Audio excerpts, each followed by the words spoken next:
Bismillahirrahmanirrahim. Assalamualaikum warahmatullahi wabarakatuh. Ketemu lagi dalam mata kuliah Retorika Dakwah dan Seni Pidato. Minggu yang lalu kita telah belajar tentang bagaimana pesan dakwah itu disampaikan. Ada 3 bentuk. Yang pertama informatif, yang kedua persuasif, yang ketiga koersif. 3 bentuk pesan dakwah inilah yang sering disampaikan oleh para ahli dalam menyampaikan narasi pidatonya, narasi deklarasinya, yang membutuhkan skill tertentu dalam proses penyampaian itu. Sehingga kata-kata yang disampaikan sangat bermakna dan bisa mempengaruhi para pendengar ketika dia mendengarkan apa yang disampaikan oleh para orator. Hari ini kita akan melihat ketiga bentuk pesan dakwah itu di dalam sebuah video. Yang menurut saya video ini menarik untuk didengarkan. Karena di dalam video ini tidak hanya informatif yang disampaikan, tapi juga narasi persuasif dan koersif yang dibalut dengan sebuah realitas nyata dengan menganalogikan sebuah peristiwa yang ada di masa kini dan di masa lalu. Yang intinya hanya satu, bahwa seseorang yang mengatakan muslim, menyatakan mukmin, harus benar-benar menjalankan kemuslimannya dan kemukminannya. Namun tema apakah yang tepat untuk narasi pidato ini? Tugas kalian nanti untuk mencari tahunya. Oleh karena itu, di akhir video nanti dan tugas bagi kalian akan saya sampaikan di penghujung setelah video ini selesai. Jadi mohon didengarkan sampai tuntas. Mari kita saksikan bagaimana bentuk penjelasan narasi video yang ada pada penceramah ini. Silakan didengarkan. شيبك أجل إذا كنت غنيا فأنت ذو كلمة فأنت ذو قيمة حتى وإن كنت تحتقرهم حتى وإن كنت قليل الأدب معهم حتى وإن كنت عديم الأخلاق. من قال أن الفقر ليس عيبا؟ في زمننا هذا الفقر جريمة. أما في زمن رسول الله عليه أفضل الصلاة والسلام الفقر كان نعمة. أتعلمون لماذا؟ لأنهم كانوا يتقاسمون كل شيء. أما نحن الغني يأكل حتى لا يستطيع التنفس ولا يستطيع النوم طوال الليل متقلبا من كثرة ما أكل. أما الفقير لا يستطيع النوم من شدة جوعه.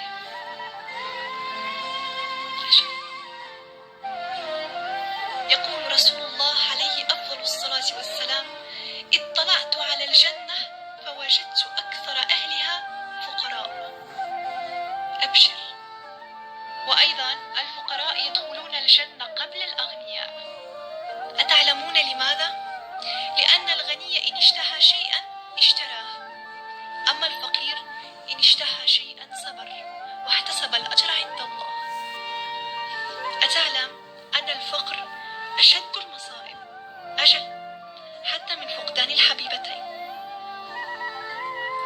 عزيزي الغني، لا تتباهى بمالك أمام الفقير، فالذي أعطاك يستطيع أن يأخذ منك. حافظ على النعمة ما دامت بين يديك. فكم من فقير يتمنى لو أنه مكانك. فكم من فقير يتمنى لو أنه مكانك. عزيزي الغني، إن أردت أن يكثر مالك تصدق به، ستحتسب الأجر عند الله عز وجل، وسيكثر مالك أضعاف أضعاف أضعاف ما عندك. فلن نأخذ معنا إلى القبر إلا أعمالنا.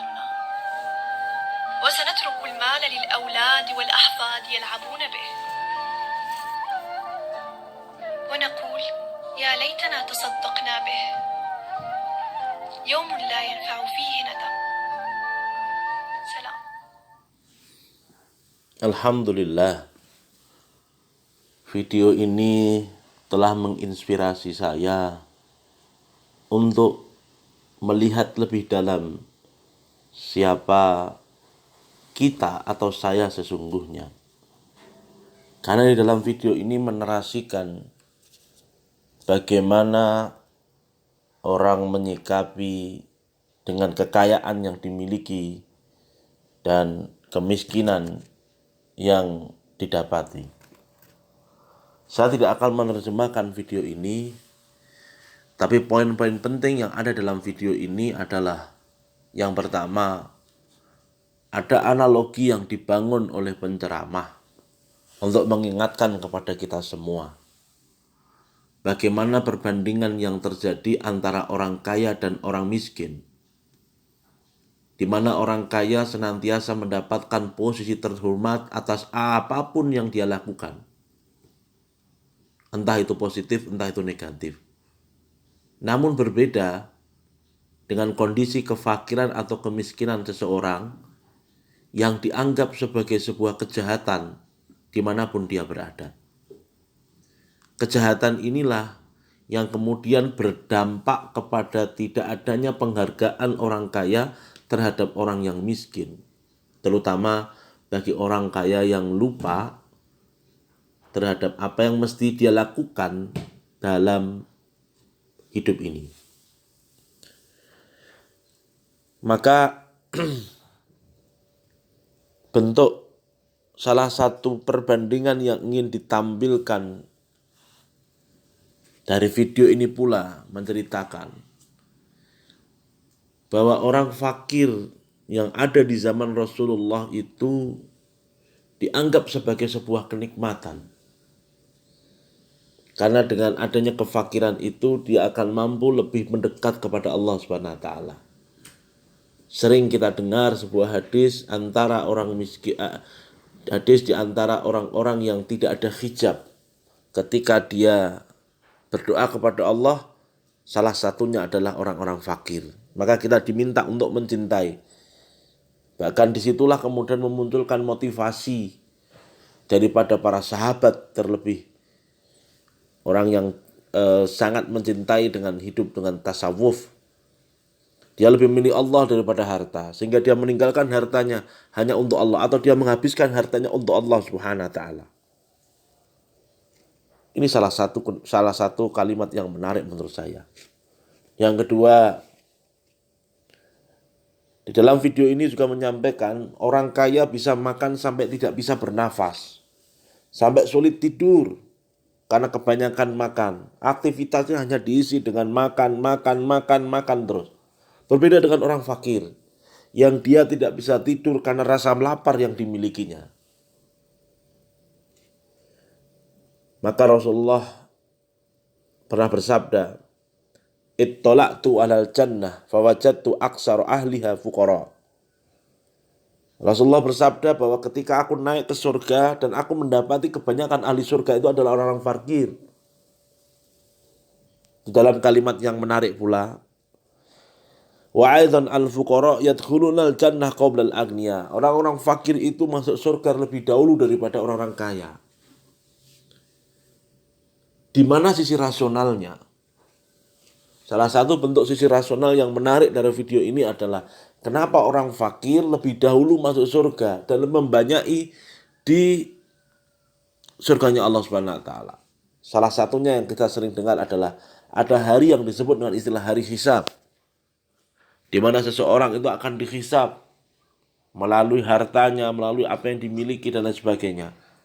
Ketika orang fakir tidak memiliki apapun yang untuk dihisab, maka proses itulah yang kemudian memudahkan dia untuk bertemu dengan Allah dengan jalur yang lebih cepat daripada orang kaya.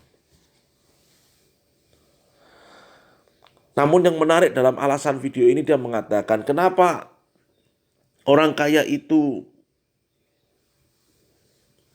lebih akhir. Narasi yang dibangun adalah Karena orang kaya itu jika menginginkan sesuatu maka dia tinggal membeli. Tidak memiliki masalah. Berbeda dengan orang fakir. Jika menginginkan sesuatu maka dia harus bersabar. Dan kesabaran inilah yang dihitung pahala oleh Allah Subhanahu wa ta'ala.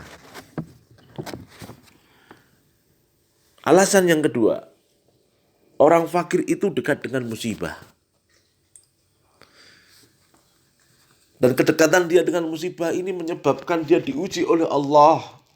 Kesabaran yang melebihi tingkat kesabaran seseorang.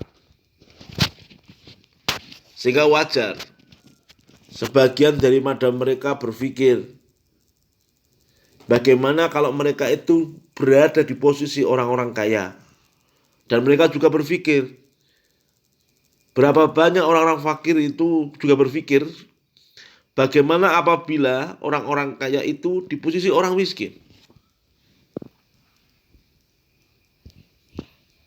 Dengan kata lain, orang-orang fakir itu lebih teruji kesabarannya daripada orang-orang kaya.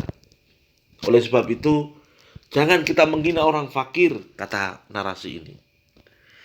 Karena Allah yang telah memberi kalian bisa mengambil kembali, menjadikan kalian menjadi posisi orang-orang fakir. Maka kita dituntut untuk menjaga kenikmatan yang diberikan oleh Allah kepada orang kaya dengan jalan lebih banyak untuk berbagi.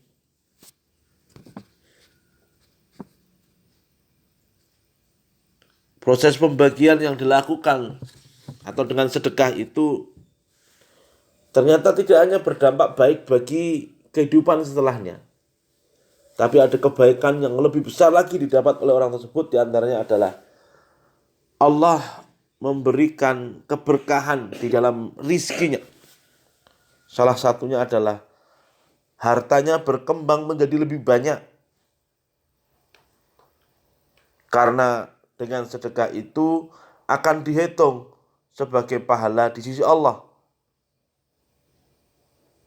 Sehingga muncullah lipatan-lipatan keberkahan berbentuk pengembangan harta yang dimilikinya. Salah satu bentuk ancaman yang disampaikan daripada video ini adalah tidak ada yang dibawa dalam kubur kecuali amal, bukan harta. Sehingga muncul lagi ancaman yang kedua. Harta yang ditinggalkan mungkin akan dihabiskan oleh keluarganya, oleh anaknya, menjadi sebuah warisan yang dibagi antara satu dengan yang lainnya. Sehingga dia berpikir, kenapa tidak aku sedekahkan saja ketika aku masih hidup?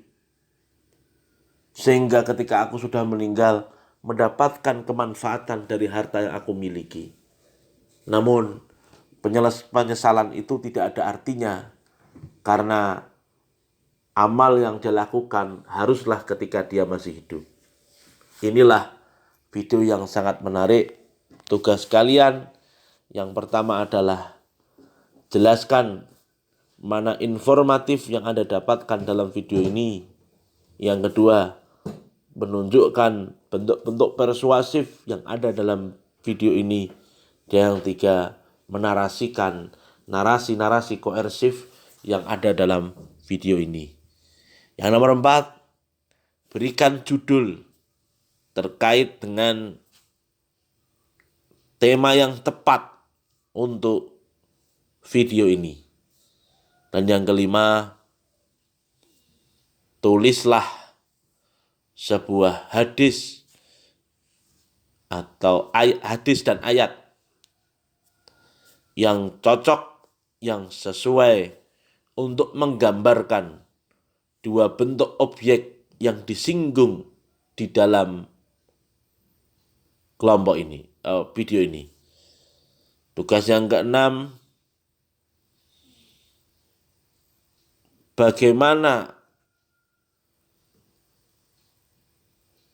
orientasi daripada video ini.